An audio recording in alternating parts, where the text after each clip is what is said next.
नमस्कार दोस्तों, स्वागत है आपका स्टडी फॉर सिविल सर्विसेज में। वीडियो को पूरा देखिए। कोई भी आपका फीडबैक है, कोई सजेशन है, तुरंत वीडियो में कमेंट करके जरूर बताइए। अच्छा लगे तो वीडियो लाइक जरूर कर लीजिए और ऐसे वीडियो लगातार फ्री में पाने के लिए चैनल को तुरंत सब्सक्राइब कर लीजिए और बेल आइकन को जरूर टैप कर लीजिए ताकि आगे भी सारे वीडियो आपको मिलते रहे। यूट्यूब में फॉलो करते हैं तो प्लीज ये वाला फ्री टेलीग्राम चैनल जरूर ज्वाइन कर लीजिएगा। सारे नोटिफिकेशन, सारे अपडेट यहीं पे आते हैं, ध्यान रखिएगा। स्टडी फॉर सिविल सर्विसेज का कोई भी पेड ग्रुप अगर आपको ज्वाइन करना है तो सिर्फ 856480560660897523864455 यही नंबर है हमारे, सिर्फ जहां पे कॉल या व्हाट्सएप कर सकते हैं। इंस्टाग्राम पे हमारा पेज जरूर फॉलो कर लीजिएगा, studyforcivil.services है। ट्विटर पे हमको जरूर फॉलो कर लीजिएगा, @studyforcivils है। दोस्तों, इन्वायरमेंट के पॉल्यूशन को हम लोग देख रहे थे। हमने देखा था कि किस प्रकार से हमारा इन्वायरमेंट डिग्रेड हो रहा है लगातार, और इसमें पॉल्यूशन एक मेजर फैक्टर है जो कि ह्यूमन एक्टिविटीज से ज़्यादा फैलता है। तो एयर पॉल्यूशन को देख लेते हैं। इससे पहले हमने वाटर पॉल्यूशन कवर किया था। अब यहाँ कई सारे जो फैक्टर हैं वो एयर पॉल्यूशन के तौर पे, मतलब एयर पॉल्यूशन में अपना योगदान दे सकते हैं। जैसे कि डस्ट पार्टिकल है, गैसेज होती हैं तरह तरह की। सारी गैसेज जो है वो सिर्फ फायदेमंद नहीं होती हैं, वो भी जो एटमॉस्फेरिक बैलेंस है उसमें रहे तो ठीक है, लेकिन उससे ज़्यादा अगर उनकी मात्रा होती है या उससे कम हो जाती है तो दोनों ही नुकसानदेह। इसके अलावा फॉग है, ऑर्डर है, तरह तरह के स्मोक है, वेपर है, ये सब चीज़ें जो है ये नुकसानदेह है। अगर ये जो इन्वायरमेंट है उसके अंदर घुली हुई अवस्था में ज़्यादा मात्रा में पाई जाती है, मतलब इनका जो नॉर्मल अमाउंट है उससे ज़्यादा, तो ये नुकसानदेह होती हैं। और ये डिस्ट्रक्शन कर सकती है, मतलब बड़े पैमाने पर जो फ्लोरा और फाना है उसको नुकसान पहुंचा सकती है। With increasing use of varieties of fuel as the source of energy there is a mark increase in emission of toxic gases into atmosphere. मतलब जो जहरीली गैसें हैं एटमॉस्फेयर में उनका एमिशन बेहिसाब तरीके से बढ़ा है, और जब से हमने फॉसिल फ्यूल या तरह तरह के ईंधनों का इस्तेमाल करना सीखा है तब से ये और ज़्यादा बढ़ गया है। अब यहाँ आप देखिए कि combustion of fossil fuel, mining and industries are the main source of air pollution. Air pollution में जो सबसे मेजर रोल प्ले करता है वो है फॉसिल फ्यूल का कंबस्टन, और उसमें भी जो पूरी तरह से कंप्लीट कंबस्टन होता है वो तो ठीक है, उसमें कुछ हद तक कम जो नुकसानदेह चीज़ें हैं वो निकलती हैं। लेकिन अगर आधा अधूरा दहन होता है, मतलब आधा ही ईंधन जलता है बाकी बेकार जाता है, तो वो एयर पॉल्यूशन में और ज़्यादा वृद्धि करता है। यहाँ आप देखें कि these processes release oxide of sulphur and nitrogen, hydrocarbon, carbon dioxide, carbon monoxide, lead and asbestos. इस तरह की जो चीज़ें हैं ये इसमें आती हैं। Air pollution causes various diseases related to respiratory, nervous and circulatory system. कोई भी ऐसी चीज़ नहीं है, मतलब कोई भी ऐसी बीमारी नहीं है जो कि एयर पॉल्यूशन की वजह से न हो, क्योंकि ये एक महत्वपूर्ण भूमिका निभाता है। पहले ये जो रेस्पिरेटरी सिस्टम है उसको बर्बाद करता है, फिर पूरे शरीर की इम्यूनिटी को ख़त्म कर देता है। स्मोकी फॉग, यहाँ आप देख रहे हैं, over cities called urban smog is caused by atmospheric pollution. ये जो अर्बन स्मॉग होता है, मतलब ये सूर्य के प्रकाश की उपस्थिति में जितने भी पॉल्यूटेंट होते हैं वो आपस में कॉम्बिनेशन बनाकर एक धुएं का निर्माण करते हैं जो कि बादल के तौर पे चारों ओर छा जाता है और वो सूर्य की रोशनी को ढक लेता है, रोक लेता है। ऐसा लगता है कि बदरी छाई हुई। तो इस तरह का जो ये स्मॉग है, मतलब अर्बन स्मॉग है, ये स्मोक और फॉग का मिला जुला कॉम्बिनेशन होता है। ये एटमॉस्फेरिक पॉल्यूशन में आता है और ये बहुत ही ज़्यादा नुकसानदेह होता है मानव स्वास्थ्य के लिए। Air pollution can also cause acid rain. जो सल्फर और नाइट्रोजन के ऑक्साइड हैं उनकी वजह से एसिड रेन होती है, तो वो एयर पॉल्यूशन की वजह से जनरेट होते हैं। Rain water analysis of urban environment has indicated that pH value of first rain after summer is always lower than subsequent rains।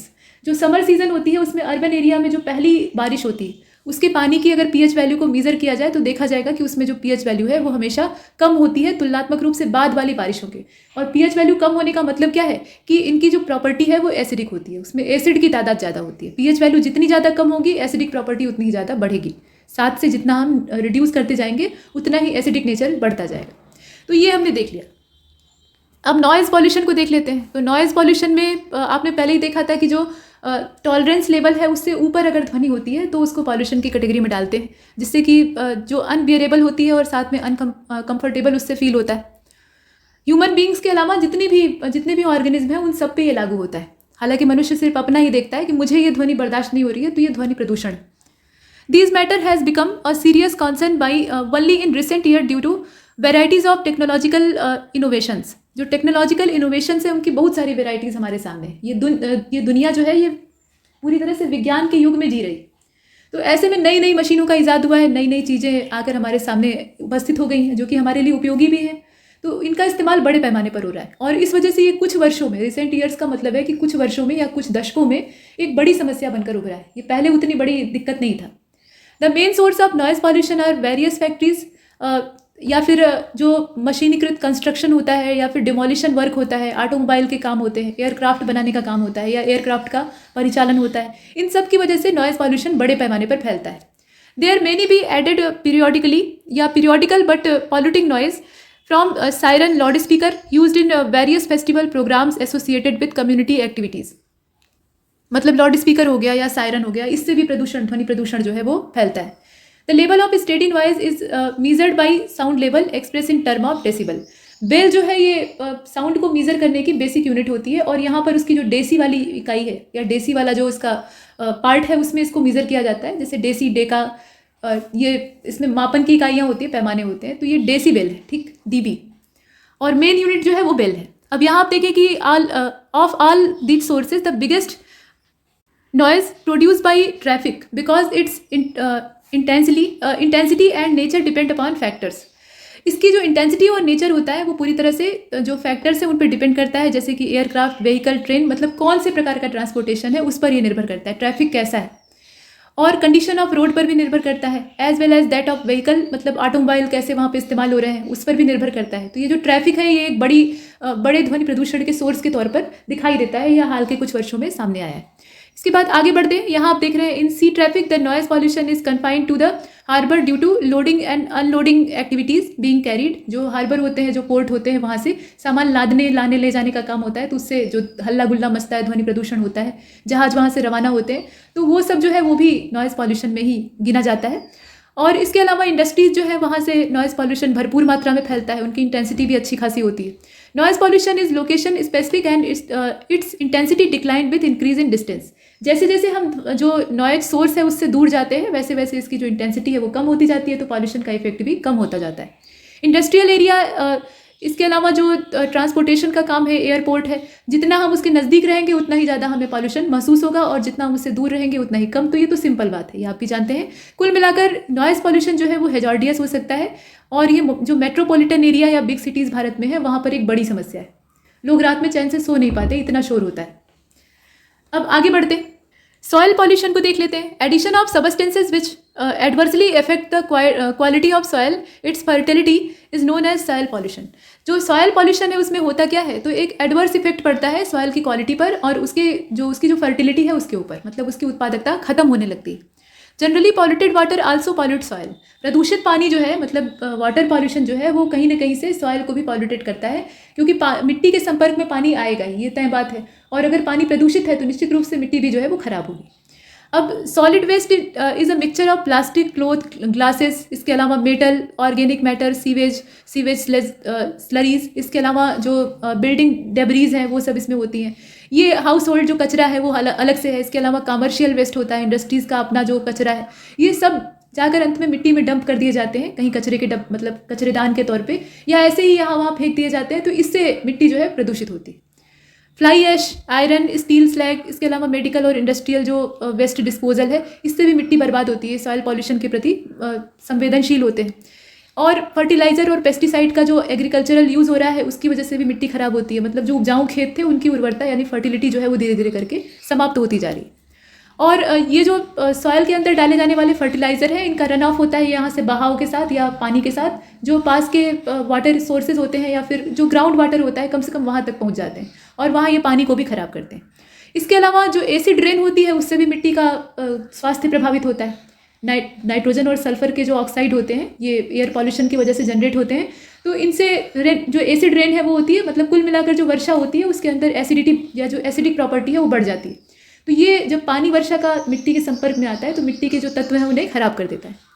इसके साथ साथ आप देख रहे हैं कि acid rain and dry deposition of pollutants on land surface also contribute the soil pollution. आगे बढ़ते हैं, यहाँ सोर्सेज ऑफ सॉइल पॉल्यूशन दिया हुआ है। प्लास्टिक बैग जो है ये सबसे बड़ी समस्या है। तो plastic bag made from low density polyethylene यानी LDPE से कहा जाता है, तो इज़ वर्चुअली इनडेस्ट्रक्टिबल। ये डिस्ट्रक्टिबल नहीं है, मतलब इन्हें ख़त्म नहीं किया जा सकता है, और सामान्य तौर पर अभी तक जो जितनी भी ज्ञात विधियाँ हैं उनके द्वारा तो बिल्कुल नहीं। क्रिएट कोलाइजल इन्वायरमेंटल हैजार्ड, ये हैजार्डियस हो सकते हैं जब इन्हें ख़त्म नहीं किया जा सकता और बड़े पैमाने पर इस्तेमाल हो ही रहा है, तो समय के साथ साथ ये छोटे छोटे पार्टिकल में कन्वर्ट हो जाते हैं। ऐसा नहीं कि पूरी सॉलिड जो पॉलीथीन की थैली है वही बनी रहती है, उसके बहुत बारीक बारीक टुकड़े, मतलब माइक्रो पार्टिकल्स हो जाते हैं, और वो धीरे धीरे करके मिट्टी के अंदर घुल मिल जाते हैं, पानी के स्रोतों तक पहुंच जाते हैं। जो एक्वाटिक एनिमल्स हैं उनके शरीर में या पौधों के माध्यम से अन्य जंतुओं के शरीर में पहुंच जाते हैं, और ये बहुत नुकसानदेह है। इनके जो माइक्रो और नैनो पार्टिकल्स हैं वो हमारे शरीर तक पहुँच रहे हैं, और ये स्वास्थ्य की गंभीर समस्याएं पैदा कर सकते हैं। ये नष्ट नहीं होते हैं, छोटे छोटे पार्ट्स में तब्दील हो जाते हैं। अब यहाँ आप देखें कि ब्लॉक ड्रेन्स, मतलब जो इसकी प्लास्टिक बैग्स होती हैं, अगर प्रत्यक्ष इनका नुकसान देखा जाए तो ये जो ड्रेन या फिर सीवेज सिस्टम होता है उसको ब्लॉक कर देते हैं। इसके अलावा जो लिफ्ट ओवर फ्लड है वो इसकी वजह से आ जाती है। वेजिटेबल वेस्ट जो है, मतलब जितने भी वेजिटेबल वेस्ट होते हैं या इस तरह के घरेलू कचरे होते हैं उनको हम पॉलीथीन की थैलियों में बांध कर ऐसे ही डिस्पोज कर देते हैं। तो गाय या इस तरह के जो मवेशी घूम रहे हैं बेचारे अपनी भूख को मिटाने के लिए खाने का सामान उसमें से निकालते हैं, जब पॉलीथीन ठीक से फटता नहीं है तो पॉलीथीन सहित चबा लेते हैं। तो इससे वो खाना तो उनके शरीर में गया ही, साथ में प्लास्टिक भी गया जो कि उनके गले में फंस सकता है, और गले में मान लीजिए तत्काल में ना भी फंसे तो उनकी आंतों में जाकर उनका जो डाइजेस्टिव सिस्टम है उसको खत्म कर देता है। बहुत बार आपने सुना होगा कि बहुत से मवेशियों के पेट से कई किलो पॉलीथीन निकाली गई। तो ये आपने देखा। इसके बाद देखिए यहाँ पर और भी चीज़ें हैं, जैसे कि plastic is non biodegradable and burning of plastic is garbage dump release highly toxic and poisonous gases like carbon monoxide, carbon dioxide या फॉस्जीन डाइऑक्सिन। इस प्रकार की जो भयंकर जहरीली गैसें हैं वो इससे रिलीज होती हैं। मतलब पॉलीथीन को हम नष्ट नहीं कर सकते, जला सकते हैं, तो जलाने से उसका जो सॉलिड स्टेट है वो तो खत्म हो जाएगा, पॉलीथीन नष्ट हो जाएगा, लेकिन उससे उत्पन्न होने वाली जो गैसें हैं वो और ज़्यादा तबाही ले आएंगी। तो मतलब इसको न तो हम नष्ट कर सकते हैं न जला सकते हैं, बिल्कुल ही ये परमानेंट चीज़ बन गया है। तो इसका इस्तेमाल न किया जाए, इसी में भलाई है, चाहे जितनी भी दिक्कतें आएँ, क्योंकि प्लास्टिक का इस्तेमाल बंद करने से, जो सिंगल यूज़ प्लास्टिक है उसके यूज़ को बंद करने पर या उसके इस्तेमाल को बंद करने पर सरकारें जोर दे रही हैं, लेकिन लोगों को इससे असुविधा महसूस होती है कि सामान कैसे आएगा, सामान की पैकिंग कैसे होगी, ये सब चीज़ें। तो दिक्कत तो है, लेकिन पॉलीथीन के ईजाद होने से पहले भी हम अपने काम को करते आ रहे थे, तो अभी भी करेंगे। और इन्वायरमेंट की कीमत पर अगर हमें पॉलीथीन यूज करने के लिए मिल रहा है तो ऐसे पॉलीथीन को मना कर देना चाहिए। तो कुल मिलाकर बात यही है। अब यहाँ आप देख रहे हैं कि इंडस्ट्रियल सोर्स जो है उसमें फ्लाई ऐश आता है, केमिकल रेसिड्यू आते हैं, मेटालिक और न्यूक्लियर वेस्ट आते हैं जो कि पर्यावरण, मिट्टी सभी को प्रदूषित करते हैं। और इंडस्ट्रियल केमिकल के बड़े पैमाने पर जो इस्तेमाल है उनसे भी मिट्टी प्रदूषित होती है। डाइज है, एसिड है, ये सब यहाँ पे नुकसान पहुँचाते हैं, और ये धीरे धीरे करके पानी के सहारे या अन्य माध्यमों से मिट्टी तक पहुँचते हैं और वहाँ पर तरह तरह के जो हेल्थ के हैजार्ड हैं उन्हें पैदा करते हैं। मतलब इसमें कैंसर जैसी घातक जो कोशिका संबंधी बीमारियाँ हैं वो भी हो सकती हैं। नेक्स्ट, रेडियो एक्टिव पॉल्यूशन को देख लेते हैं। तो radiation pollution is the increase in over the natural background radiation. There are many sources of radiation pollution such as nuclear waste from nuclear power plant, mining and processing of nuclear material etcetera. The worst case of nuclear pollution was Chernobyl disaster in Russia, occurred in 1986, but the effect is still longer today. और उससे भी पीछे चले जाएं तो second world war के time में Hiroshima और नागासाकी, वहाँ कोई दुर्घटना नहीं हुई थी, बल्कि एक सोची समझी प्लानिंग थी जिसमें कि जापान को शांत करने का उद्देश्य था। जापान अपनी मनमानियाँ कर रहा था, और इसमें अमेरिका जैसे जो महत्वाकांक्षी देश हैं वो बर्दाश्त नहीं कर पाते हैं, तो युद्ध को रोकने के लिए वो क्या करते हैं कि उसे तबाह कर देते हैं, 2 बम ले आकर गिरा देते हैं, और आज तक वहाँ की पीढ़ियाँ इसके जो परिणाम है उन्हें भुगत रही। तो ये सब जो है ये नुकसानदेह, मतलब रेडिएशन हर परिस्थिति में हानिकारक ही होता है, चाहे वो कितनी भी हल्के लेवल का ही रेडिएशन क्यों ना हो। तो जो रेडियो एक्टिव विकिरण है, मतलब रेडिएशन है, चाहे वो सोलर लाइट का हो या फिर रेडियो एक्टिव एलिमेंट से प्राप्त होने वाला हो, अगर एक सीमित मात्रा में मिल रहा है तो वो कोशिकाओं के डेवलपमेंट में भी सहयोग करेगा, लेकिन जैसे ही उसका अमाउंट थोड़ा सा ज़्यादा हुआ तो ये कोशिकाओं को बिगाड़ देगा। तो इससे स्थायी विकृतियाँ पैदा होती हैं, जो सेल के डिस्टर्बेंस से जनरेट होने वाली बीमारियाँ हैं वो पैदा होती हैं, और ये बहुत घातक होती हैं और प्लस लाइलाज होती हैं। तो ये है आपका रेडिएशन से उत्पन्न होने वाला पॉल्यूशन। रेडियो एक्टिव एलिमेंट ये अर्थ में या फिर हमारे इकोसिस्टम में नेचुरली पाए जाते हैं, और उस अवस्था में ये किसी को भी नुकसान नहीं पहुंचाते। ये बिल्कुल ही शांत अवस्था में सोए रहते हैं प्रकृति के अंदर, मतलब पृथ्वी के अंदर दबे रहते हैं, और जब इन्हें खोद कर निकाला जाता है, यानी इन्हें नींद से जगाया जाता है, तब जाकर ये एक्टिव हो जाते हैं, और उसके बाद ये अपना मतलब उनसे जो रेडिएशन है वो निकलना चालू हो जाता है, और इस प्रकार से ये नुकसानदेह हो जाते हैं। जो जादूगोडा नाम की जगह है, पहले ये पूरे बिहार में आता था, बिहार का जब बंटवारा हुआ तो झारखंड में चला गया। वो बिरहोर आदिवासियों का निवास स्थान है, वहाँ पे जनजाति मतलब ट्राइबल लोग रहा करते हैं, बिरहोर ही नहीं अन्य भी जो ट्राइब्स हैं वो रहा करती हैं, और ये पूरी तरह से वहाँ पे लकड़ी उद्योग पर आश्रित थे। बेचारे जंगल में से लकड़ियाँ काटते थे और बाजार में ले आकर बेचते थे, और उससे इनका जीवन गुजारा चलता था। बढ़िया तरीके से अपने कल्चर में जी खा रहे थे, बाहर से कोई डिस्टर्ब करने वाला था नहीं। और एकदम से क्या होता है कि सरकार सर्वे कराती है, मालूम होता है कि वहाँ पर यूरेनियम अंदर दबा पड़ा है और भयंकर भंडार है जो कि हमें मिलना ही चाहिए, और उसके बाद वहाँ पर बिना सोचे समझे और बिना कोई प्रोटेक्शन का इंतजाम किए खुदाई चालू हो जाती है। और चूँकि खुदाई के काम के लिए लेबर्स चाहिए होते हैं, तो वर्कर्स के तौर पे और लेबर के तौर पे इन जो ट्राइबल लोग हैं इन्हें इस्तेमाल किया जाता है। इन्हें लालच दिया जाता है कि भाई काम करो, पैसा मिलेगा, तो पैसे के लालच में अपनी आजीविका चलाने के लिए ये उस काम में लग जाते हैं। खुले हाथों से ये यूरेनियम के वेस्ट को छूते हैं और उनके संपर्क में आते हैं, और इनके जो छोटे छोटे बच्चे हैं वो पास में ही बैठकर उन्हीं कचरों से खेल रहे होते हैं। तो ऐसे में धीरे धीरे करके होता ये है कि इनके पूरे कुनबे में, मतलब इनका जो पूरा विलेज रहता है, उसमें इस तरह की बीमारियां पैदा होने लगती हैं कि कोई वहाँ आना नहीं चाहता है, मतलब स्थायी अपंगता की स्थिति। और यहाँ की जो लड़कियां हैं वो स्थायी रूप से बांझ बन जाती हैं और संतान उत्पत्ति करने में अक्षम हो जाती हैं, कोई दूसरा उनसे विवाह नहीं करना चाहता है। इस तरह की परिस्थितियां पैदा होती हैं, मतलब इनकी जिंदगी ही खराब हो जाती है, ये स्थायी विकलांगताओं के शिकार होने लगते हैं। तो रेडियो एक्टिव एलिमेंट तब तक कुछ नहीं बिगाड़ते जब तक कि उन्हें छेड़ा नहीं जाता, लेकिन इंसान को ऊर्जा चाहिए और एनर्जी के सोर्स के तौर पे वो इनका इस्तेमाल करता है, या फिर वार मटेरियल के तौर पे भी, वेपन के तौर पे भी यूज़ करता है। अब यहाँ रशिया का एक एग्जांपल आपने देख लिया। रेडिएशन होता क्या है? तो रेडिएशन जो है एक एनर्जी का फॉर्म है, काफ़ी तगड़ी एनर्जी होती है और ये स्पेस में ट्रेवल कर सकती है। Radiation emanating from the decay of radio active nuclides, मतलब जो न्यूक्लियस होता है उसी के अंदर चेंजेस आते हैं तो उससे रेडिएशन जनरेट होता है, चाहे वो फ्यूजन का प्रोसेस हो या फिजन का प्रोसेस हो। फ्यूजन में क्या होता है कि नाभिक जुड़ जाते हैं, मतलब छोटे नाभिक जुड़कर एक बड़ा बना लेते हैं, तो उससे जो मास डिके होता है उससे एनर्जी रिलीज होती है, वो हो गया रेडिएशन। और वैसे ही न्यूक्लियर फिजन का जो प्रोसेस है उसमें नाभिक टूट जाते हैं, तो टूटने से जो बेहिसाब एनर्जी निकलती है उसको हम प्राप्त कर लेते हैं, तो वो आपका रेडियो एक्टिव रेडिएशन हो गया। अब ये जो रेडिएशन है इसको दो पार्ट में डिवाइड यहाँ कर दिया गया है, वही कैटेगरी है। इसमें एक तो नॉन आयनाइजिंग रेडिएशन है और दूसरा आयनाइजिंग रेडिएशन है। नॉन आयनाइजिंग क्या होता है? तो non ionising radiation are constituted by the electromagnetic wave at the longer wavelength of spectrum ranging from near infrared radiation to radio wave. इनका जो यहाँ पे वेवलेंथ का लेवल है उसे देखिए, मतलब स्पेक्ट्रम उसी रेंज पे डिसाइड किया जाता है। और इसके बाद आप देखिए, these waves have energies enough to excite the atom and molecule of the medium through which they pass. जहाँ से ये गुजरते हैं वहाँ के मॉलिक्यूल और एटम को ये एक्साइट कर देते हैं, यानी उत्तेजित कर देते हैं। लेकिन यहाँ पर होता क्या है कि जब ये उत्तेजित हो जाते हैं, एक्साइटेड हो जाते हैं, तो वाइब्रेशन चालू हो जाता है।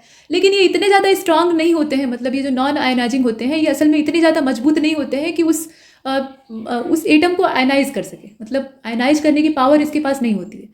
जबकि दूसरी तरफ आप देखें, जैसे माइक्रोवेव का आप उदाहरण ले लीजिए, माइक्रोवेव ओवन का, तो रेडिएशन जो है यहाँ पे वाटर मॉलिक्यूल्स जो कुकिंग में यूज़ होने वाले हैं उनको वाइब्रेट कर देता है, माने उत्तेजित कर देता है, उससे होके गुजरता है, तो वाटर मॉलिक्यूल्स जो है उसमें तेज वाइब्रेशन जनरेट होता है और इससे टेम्परेचर बढ़ता है, और टेम्परेचर बढ़ता है तो खाना पक के तैयार हो जाता है। यही होता है, सिंपल प्रोसेस है। लेकिन जो आयनाइजिंग रेडिएशन होता है उसमें ये होकर भी गुजरते हैं वहाँ से, उनको वाइब्रेट भी करते हैं और उन्हें आयनाइज कर देते हैं, ये होता है। और electromagnetic radiation such as short wavelength ultraviolet radiation, जैसे कि यूवी रेडिएशन और एक्सरे है, गामा रेज है, energetic particle produce in nuclear process, electrically charge particle like alpha beta particle produce in radioactive decay and neutron produce in radioactive fission या nuclear fission, ठीक है, are the highly damaging to living organism. और इस तरह का जो ionising radiation होता है ये ज़्यादा नुकसानदेह होता है, ये लंबे नुकसान को पहुंचाने में सक्षम होता है, क्योंकि वो तो सिर्फ वाइब्रेट करके छोड़ता है, ये पूरा बदल डालता है, मतलब उसके स्ट्रक्चर को ही बदल डालेगा। अब यहाँ पर जो इलेक्ट्रिकली चार्ज पार्टिकल है वो न्यूक्लियर प्रोसेस में मतलब electrically charge particles produce in nuclear process can have sufficient energy to knock electron out of the atom और मॉलिक्यूल ऑफ द मीडियम। इनके अंदर इतनी पर्याप्त ऊर्जा होती है कि ये किसी भी मॉलिक्यूल या एटम के अंदर से इलेक्ट्रॉनों को निकाल सकते हैं। मतलब आप जानते हैं कि जो एटम का स्ट्रक्चर है उसमें बीच में एक न्यूक्लियस है जिसमें कि पॉजिटिव चार्ज होता है, मतलब न्यूट्रॉन तो न्यूट्रल ही है, प्रोटॉन जो है उनके ऊपर प्लस चार्ज होता है, बाकी इलेक्ट्रॉन जो है वो बाहरी ऑर्बिटल में चक्कर लगा रहे होते हैं। तो इन इलेक्ट्रॉन्स को अलग करने की, मतलब इससे बाहर निकालने की पावर इसके पास होती है, ये ज़्यादा पावरफुल होता है। तो आप समझ सकते हैं कि ये नुकसानदेह भी ज़्यादा होता है। अब ये बॉन्ड्स को ब्रेक कर सकता है, ऑब्वियस सी बात है, इलेक्ट्रॉन निकाल सकता है, तो निश्चित रूप से जो केमिकल बॉन्ड है उन्हें ब्रेक कर सकता है, मतलब पदार्थ की पूरी संरचना को बिगाड़ सकता है। एग्जाम्पल के तौर पे यहाँ आप देख रहे हैं कि an example of this would be when a gamma ray passes through a cell. एक सेल से जब गामा रेज गुजरती हैं तो water molecule near the DNA might be ionise and ion might react with DNA causing into break. मतलब होता क्या है कि जो वाटर मॉलिक्यूल है उससे होकर गामा रेज गुजर गई। अब वाटर मॉलिक्यूल जो है उसे सिर्फ वाइब्रेट नहीं करेगा माइक्रोवेव ओवन की तरह से कि सिर्फ टेम्परेचर पैदा करके रह जाए, वो वाइब्रेट होगा प्लस आयोनाइज हो जाएगा, और आयोनाइज होते ही वो डीएनए के साथ रिएक्ट करेगा और डीएनए को तोड़ डालेगा। मतलब डीएनए खत्म हुआ उसके साथ आप भी खत्म हो जाएंगे, यानी कोशिकाएं भी समाप्त होने लगेंगी। तो यही होता है, गामा रेज या जो इस तरह की हानिकारक रेडियो एक्टिव तरंगें होती हैं उनके संपर्क में आने की वजह से ऐसा होता है। तो जो लिविंग टिश्यूज़ हैं उन्हें डैमेज पहुंचता है, और बड़े पैमाने पर पहुंचे तो मृत्यु हो जाती है, और अगर छोटे पैमाने पर पहुंचता है तो गंभीर बीमारियां हो जाती हैं। मतलब दोनों ही हाल में चैन नहीं। The ionising radiation cause damage to biological system and are therefore pollutants. चूंकि ये बायोलॉजिकल सिस्टम को नुकसान पहुंचाते हैं इसलिए इनको पॉल्यूटेंट कहा जाता है। अब रेडिएशन से पहुंचने वाला जो डैमेज है उसको देख लेते हैं। तो आप यहाँ देख रहे हैं कि the biological damage resulting from ionising radiation is generally term as radiation damage. Large amount of radiation can kill cell that can dramatically affect the exposed organism as well as possibly its offspring. मतलब सिर्फ उस organism को नुकसान नहीं पहुंचाता है, वो organism अगर थोड़ा बहुत नुकसान झेलकर बच भी गया, क्योंकि वो बड़ा है, मतलब विकसित जीव है, मैच्योर है, तो उसके अंदर सर्वाइव करने की क्षमता है, तो उसके सेल में थोड़े बहुत बदलाव आए तब भी उसका शरीर जो है उस हिसाब से अपना चल लेगा, बीमार ही रहेगा लेकिन चल लेगा. उसके जो आगे के ऑफस्प्रिंग्स हैं वो प्रभावित होंगे, मतलब उनका भी जो जेनेटिकल स्ट्रक्चर है वो भी डिस्टर्ब हो जाएगा, उनके अंदर स्थायी विकृतियां पैदा हो जाएंगी. अब यहाँ आप देख रहे हैं कि affected cells can be mutate and result in cancer. कभी कभी क्या होता है कि ये जो अफेक्टेड सेल्स होती हैं इनमें म्यूटेशन चालू हो जाता है, और म्यूटेशन चालू होगा तो फिर आप जानते हैं कि सेल का डिस्टर्बेंस जो है वो कैंसर पैदा कर सकता है. A large enough dose of radiation can kill the organism. और ज़्यादा डोज मिल गया तो ऑर्गेनिज्म जो है वो मारा भी जा सकता है.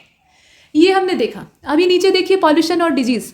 तो कुछ डिजीज़ के बारे में दिया हुआ है, जैसे कि automobile use lead as automobiles use lead as an anti knocking agent. Lead यानी जो एलिमेंट है, ये आप देख रहे हैं पीबी से इसको डिनोट करते हैं.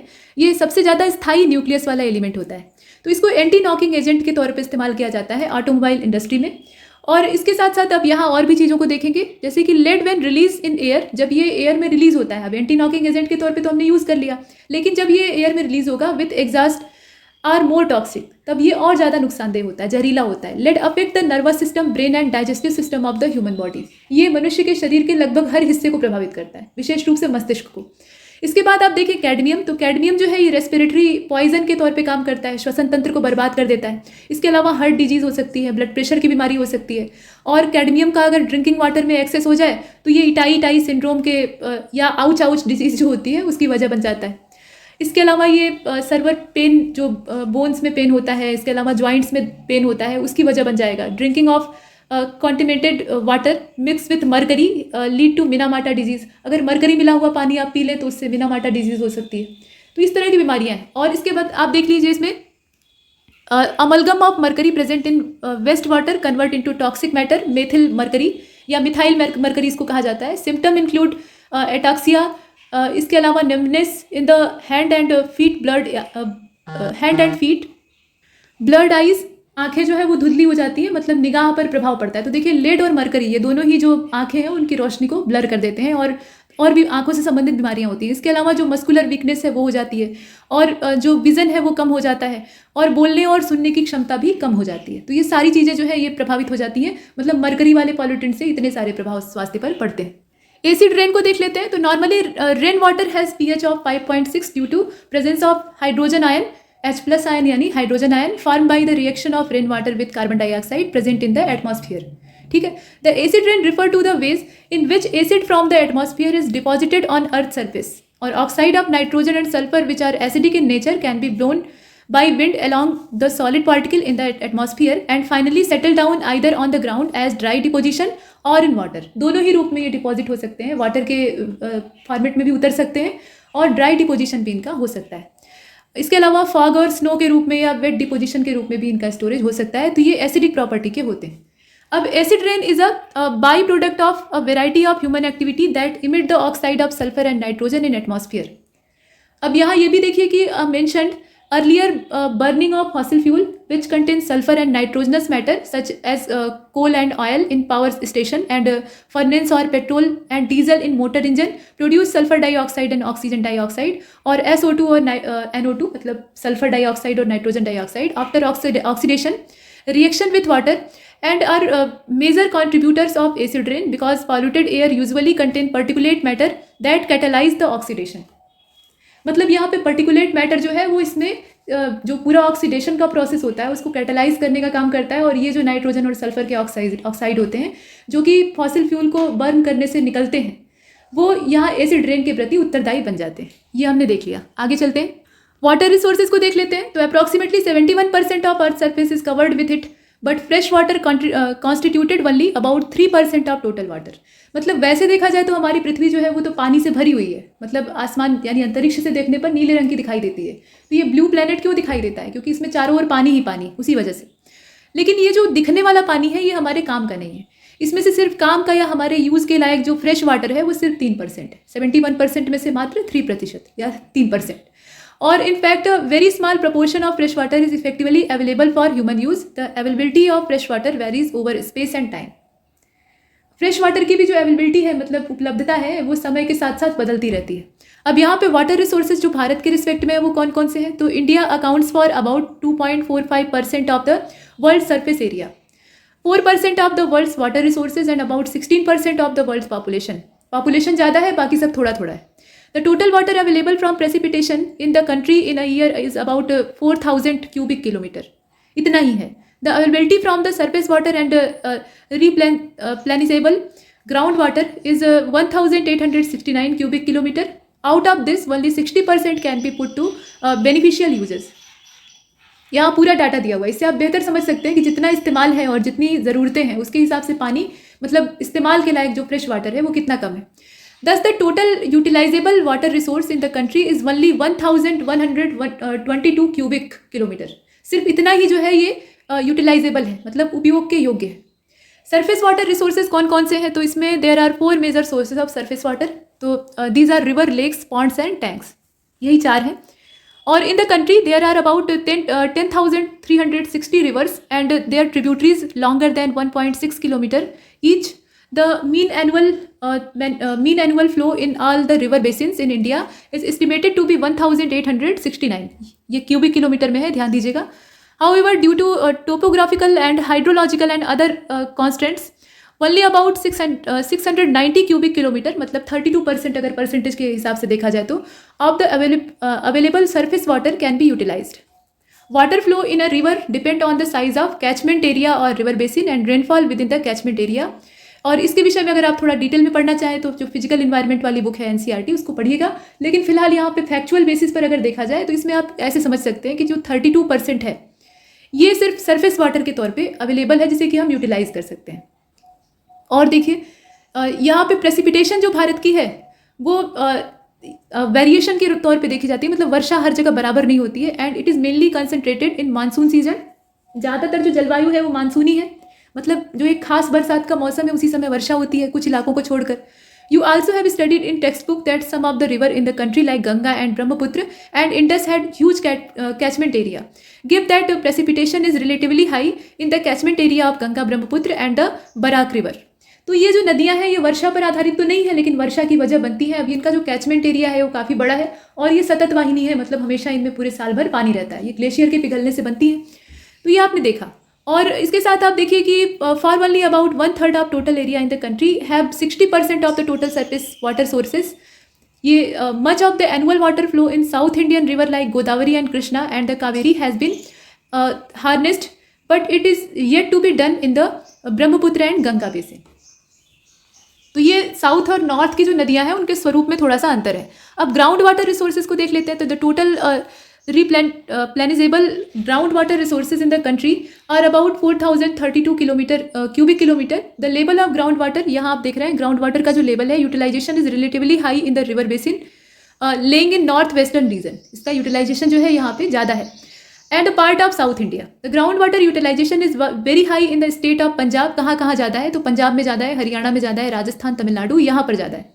However, there are state like Chandigarh, माफ़ कीजिएगा, Chhattisgarh, Odisha, Kerala etcetera which utilise only a small proportion of their ground water potential. ये जो राज्य है ना ये अपने पूरे ग्राउंड वाटर पोटेंशियल का सिर्फ एक छोटा सा अमाउंट ही यूज़ करते हैं. इसके बाद आप देखें इसमें जैसे कि गुजरात, कुछ और स्टेट्स के नाम. तो गुजरात है, अपना उत्तर प्रदेश है, Bihar, Tripura, Maharashtra are utilising their ground water resources at moderate rate. हम लोग जो है मतलब उत्तर प्रदेश वाले, इसके अलावा बिहार, त्रिपुरा, महाराष्ट्र और गुजरात, ये लोग एक मॉडरेट रेट में जो वाटर रिसोर्सेज हैं, ग्राउंड वाटर रिसोर्सेज हैं, उनका इस्तेमाल करते हैं. मतलब ना तो ज़्यादा करते हैं ना कम करते हैं, लेकिन बर्बाद ज़्यादा करते हैं. इसके बाद आगे बढ़ते हैं.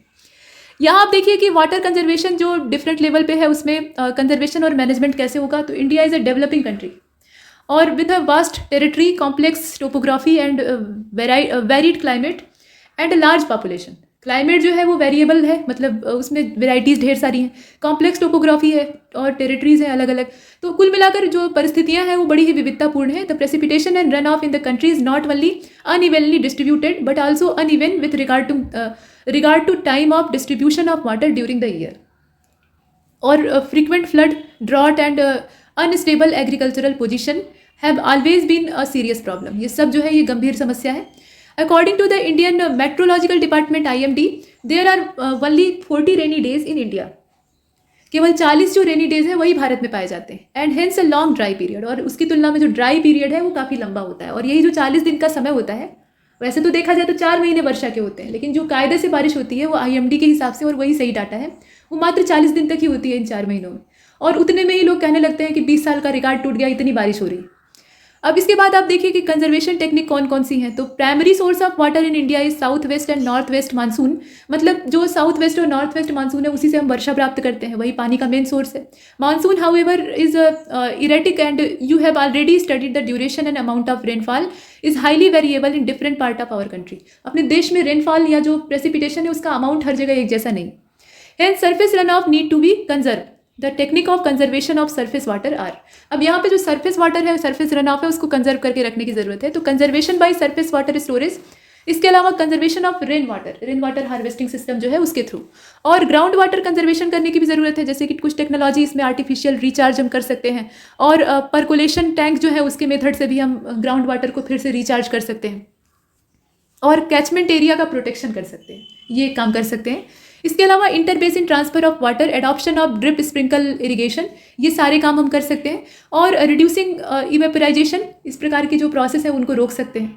तो कुल मिलाकर जो ग्राउंड वाटर है उसको मेंटेन रखने के लिए पहले जो ऊपर बारिश का पानी है, असल में ग्राउंड वाटर इतना ज़्यादा इकट्ठा कैसे हुआ है, वो धीरे धीरे जो ऊपरी सतह का पानी है वही रिश्ते रिश्ते ज़मीन के अंदर पहुँचा है।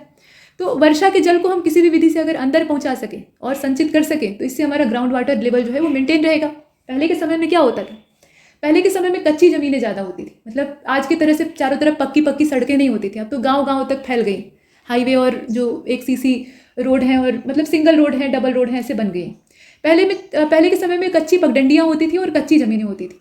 तो ऐसे में जब बरसात का मौसम आता था, खूब बढ़िया बरसात हो जाती थी, यानी जो सावन भादो वाला सीज़न होता था, तो बच्चे जो है वो रस्सी लेकर निकल जाते थे, छोटे छोटे बच्चे, और वो मज़ा लेते थे। उनका वो दैनिक खेल होता था बरसात के मौसम में। बड़ों के डांटने के कारण वजह से वो छिपे रहते थे, अदरवाइज रस्सियाँ और डंडे लेकर निकल जाते थे। वो कुओं की गहराई नापते थे। पहले के समय में कुएँ बहुत ज़्यादा होते थे, और उस समय वाटर लेवल इतना ऊपर आ गया रहता था कि कुएँ को ऐसे, कुएँ की जो गड़ारी होती है, मतलब किनारे की जगत होती है, उस पर लेट कर अगर आप हाथ अंदर डालते हैं तो पानी को छू सकते हैं। ऐसा पानी का लेवल ऊपर आ जाता था, तो लोग मज़ा लेते थे उसका। तो कहने का मतलब ये है कि ग्राउंड वाटर कैसे रिचार्ज होता है, इसी तरीके से कच्ची ज़मीन के माध्यम से, जहाँ पर पानी कुछ समय टिक सके, तभी तो ज़मीन उसको सोखेगी। तो ये चीज़ है, वो समस्या अब वर्तमान में ज़्यादा है क्योंकि अब कच्ची ज़मीन का अभाव है। चारों तरफ जो अर्बन एरिया है वहाँ पे कच्ची मिट्टी वाली ज़मीन खोजने पर भी नहीं मिलेगी, सिर्फ पार्क वगैरह में मिलेगी। तो ऐसे में फिर वाटर रिसोर्सेज को रिचार्ज करना बहुत मुश्किल काम है। अब यहाँ पर कुछ वन लाइनर फैक्ट हैं जिन्हें देख लेते हैं। अब देखिए, the national lake conservation project was launch in June 2001 by ministry of forest and environment as a centrally sponsored scheme. ये जो है एक सेंट्रली स्पॉन्सर्ड स्कीम है। लॉन्चिंग कब हुई थी, तो जून 2001 में हुई थी। In February 2013 the cabinet committee on economic affairs approve a new national aquatic ecosystem conservation plan by coordinating the national lake conservation project and national wetland conservation programme. अब ग्लोबल इन्वायरमेंटल इश्यूज कौन कौन से हैं, तो major global environmental issues जो है इसमें increase human activities, urbanisation, industrialisation have lead to rapid deterioration of the environment. This has severely affected the life supporting system or the development in different region of the world pose a, यहाँ आप देख रहे हैं, pose a serious threat to our common global environment. Consequently, we are confronted with the complex environment issue या environmental issues deserving attention. Important global environmental issue कौन कौन से हैं, तो ग्रीन हाउस इफेक्ट है, ग्लोबल वार्मिंग है, इसके अलावा बायोडाइवर्सिटी का लॉस है, डेजर्टिफिकेशन भी इसमें है, और डिप्लेशन ऑफ ओजोन लेयर है, एसिड रेन है, ऑयल स्पिल है, और डंपिंग ऑफ हैजार्डियस वेस्ट है। ये सारे जो इसमें फैक्टर है, मतलब इश्यूज़ हैं, वो हमारे सामने खड़े हैं और इन्हें सॉल्व करने की आवश्यकता है। वन लाइनर फैक्ट देख लेते हैं इन्वायरमेंट से जुड़े हुए। तो ये जो आप वर्ड यूज़ करते हैं इकोलॉजी, इसको पहली बार यूज़ किया था, ये जर्मनी के साइंटिस्ट थे, इनका नाम था एर्नेस्ट हैकेल, और ये बायोलॉजिस्ट थे। इन्होंने 1869 में इसे ईजाद किया था। इसके अलावा फ्रेडरिक क्लीमेंट का नाम आता है, considered ecology as a science of community. उन्होंने इसे साइंस ऑफ कम्युनिटी कहा था। और community is the study unit for the study of community ecology. यहाँ पे आप देख रहे हैं, कहने का मतलब ये है कि community is the study unit for the study of community ecology. और निके थ्योरी क्या होती है, निके थ्योरी के अलावा इसमें आपने देखा था कि हैबिटेट और निके में क्या फ़र्क होता है। तो निके में जो ऑर्गेनिज्म की एक्टिविटीज़ हैं, उसका जो प्रोफेशन है उसे देखा जाता है, जबकि जो हैबिटेट होता है उसमें उसकी जो बेसिक रिक्वायरमेंट है, जो रेजिडेंशियल एड्रेस है, उसके तौर पे उसे यूज़ किया जाता है। फिलहाल niche theory, concept of ecosystem, energy flow, recycling of material, limit of tolerance and gradual changes of vegetation are being used in various planning context. ठीक, अब यहाँ देखें कि the transition zone between two different communities is called ecotone. दो अलग अलग communities के बीच में जो ट्रांजिशन जोन पाया जाता है उसको कहा जाता है इकोटोन। जैसे हमने देखा था कि मैंग्रोव जो होते हैं वो एक इकोटोन का एग्जाम्पल। अब ecology is the study of intersection between organism and their environment. ये इंटरेक्शन होता है असल में, मतलब जो इकोलॉजी है इसमें हम क्या करते हैं, जितना भी इंटरेक्शन है ऑर्गेनिज्म का उसके लोकल इन्वायरमेंट के साथ, मतलब ऑर्गेनिज्म जो है वो अपने जीवन यापन के लिए आसपास के अपने पर्यावरण पर निर्भर होता है। तो इसकी जब हम स्टडी करते हैं तो उस साइंस को कहते हैं इकोलॉजी। इसके बाद environment is a product of biotic element, physical elements and non living elements. इसमें कई सारे फैक्टर्स होते हैं, बायोटिक एलिमेंट तो होते ही हैं, उसके अलावा फिजिकल और नॉन लिविंग एलिमेंट्स भी आते हैं। The emergence of new species shows the dynamic nature of ecosystem. नई स्पीशीज जो है वो किसी भी इकोसिस्टम के डायनामिक नेचर को दर्शाती है।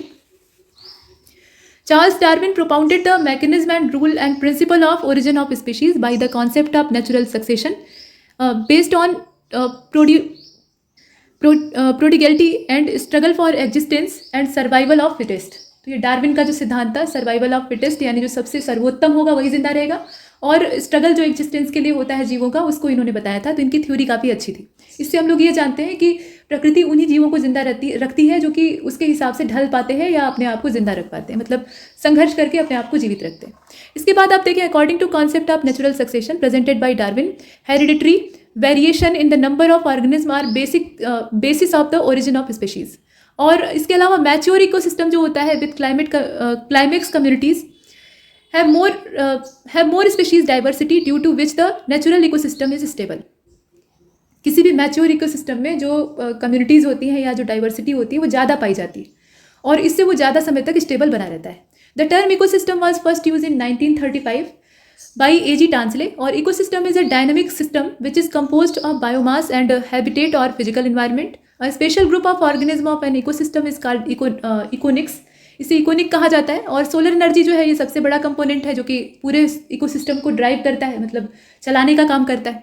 The flow of energy in an ecosystem is unidirectional and the flow and conservation of material takes place through cyclic routes. वैसे तो अगर हम एनर्जी के फ्लो को देखें तो वो यूनिडायरेक्शनल होता है, मतलब एक दिशा होता है, एक बार रिलीज हो जाएगी तो फिर बर्बाद ही होती है, बीच में वापस लौट कर रिसाइकिल नहीं होती है। लेकिन बाकी जो चीज़ें हैं, मतलब बाकी जितने भी मटेरियल है वो अपना जो साइक्लिक रूट है उसमें चलते रहते हैं, मतलब हर पदार्थ का अपना एक साइकिल होता है। तो ये हमने देखा। इसके बाद आगे चलते हैं। This concept is defined as the physiochemical gradient of characteristics of a trait of species across a specific geographical range.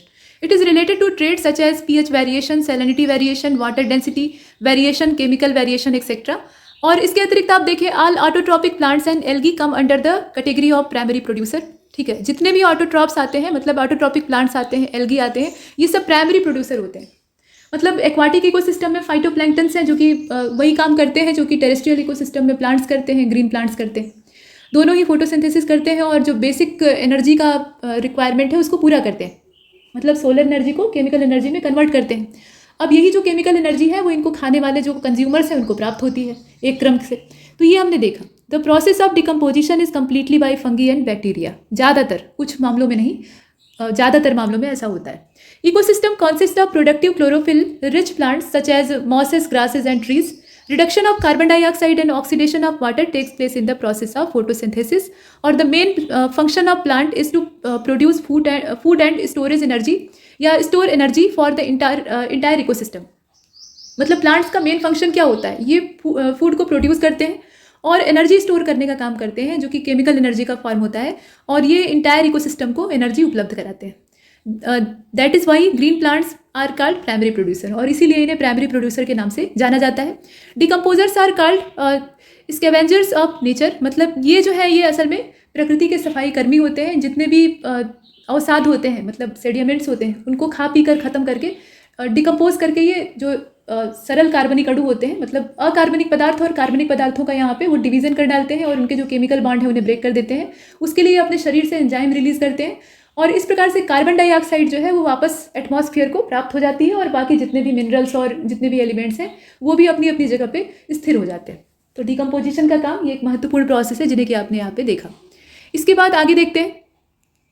यहाँ देखिए decomposition is very rapid where there is high temperature and humid climate. जहाँ पर humid climate होता है यानी moisture ज़्यादा होता है और टेम्परेचर हाई होता है, मोस्ट ट्रॉपिकल रीजन में ऐसा ज़्यादा होता है, तो वहाँ पर डिकम्पोजिशन का प्रोसेस बहुत रैपिड होता है क्योंकि वहाँ पे जो एंजाइम का रिएक्शन है वो तेज़ गति से होता है और जितनी ज़्यादा ठंडक होगी, टेम्परेचर कम रहेगा, उतना ही धीरे धीरे ये प्रोसेस होगा। इसीलिए किसी भी चीज़ को सड़ने से बचाने के लिए ठंडा कर दिया जाता है, मतलब या तो फ्रीज कर देते हैं या बर्फ़ के ऊपर रख देते हैं, मतलब चाहे जैसे उसका टेम्परेचर कम कर देते हैं। अब यहाँ आप देख रहे हैं कि the rate of decomposition decreases when amount of lignin and chitin is high. ये दोनों जब बढ़ जाता है तो उसके परिणाम स्वरूप होता यह है कि जो डिकम्पोजिशन का रेट है वो धीमा पड़ जाता है।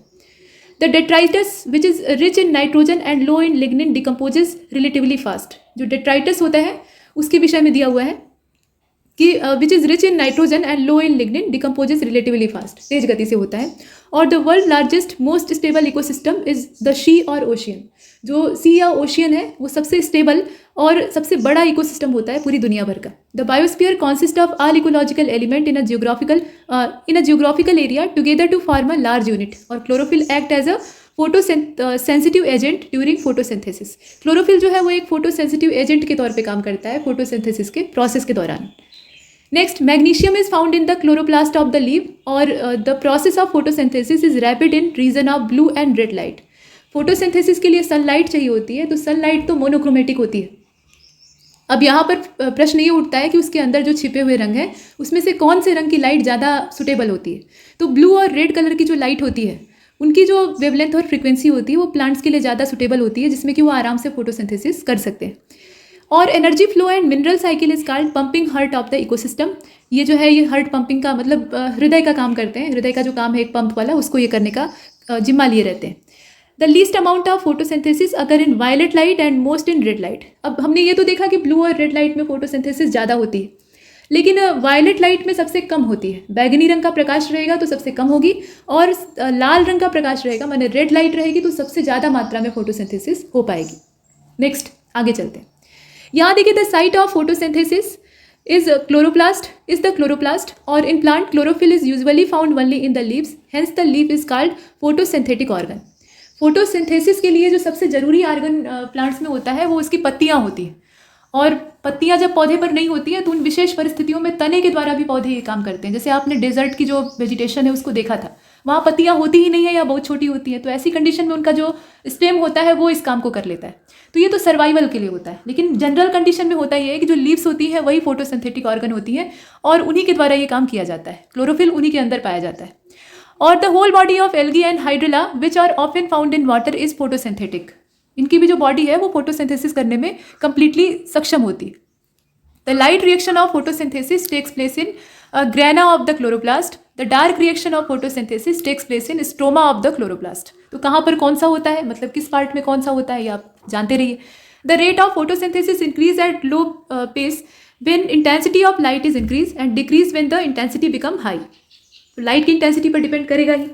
The rate of growth of biomass in a particular region is called productivity, whereas total amount of gross biomass production of any particular region in a particular unit of period of time biomass measure as a dry मास। तो इतना हमने देखा। यहाँ कुछ और facts हैं, जैसे कि फोटो सेल जो है ये फायर अलार्म में यूज़ होता है और national clean air programme has been launch by the central government in 2019। Date आपको मालूम होनी चाहिए। The discussion on sustainable development was started after submitting a report on environment to the United Nation in 1987। That report was Our Common Future. इस report का नाम था Our Common Future. The book Silent Spring ये publish हुई थी 1962 में, which set the tone for an environment movement या environmental movement in the world, was written by रॉकेल या रैशल कार्सन के द्वारा इसको लिखा गया था। अब यहाँ सस्टेनेबल डेवलपमेंट गोल्स के बारे में एक रिपोर्ट है, 2021 का ये एडिशन है।